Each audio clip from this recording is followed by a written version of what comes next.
Qarang, dunyo bir kam dunyo. Qarang, bir odamda puli ko'p bo'lsa bolasi yo'q. Bolasi bo'lsa, unga sarf beradigan puli yo'q.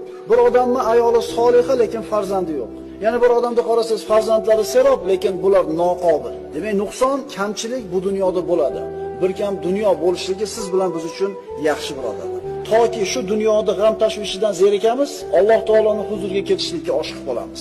Alloh taolo hadis qudusida aytadi: "Azizligim va ulug'ligimga qasamki, mo'min bandamning jonini olarkanman, men unga rahim qilishni xohlayman.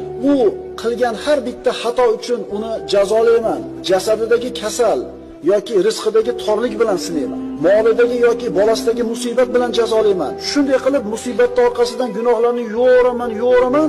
Agar undan gunohdan biror narsa yana qolgan bo'lsa, o'lim sakarotini qattiq qilaman. Oxirida shu bilan yuvib tashlayman", deyapti Alloh taolo. Shunda u menga xuddi onasi uni tuqqan kunidagi holidek ro'baro bo'ladi.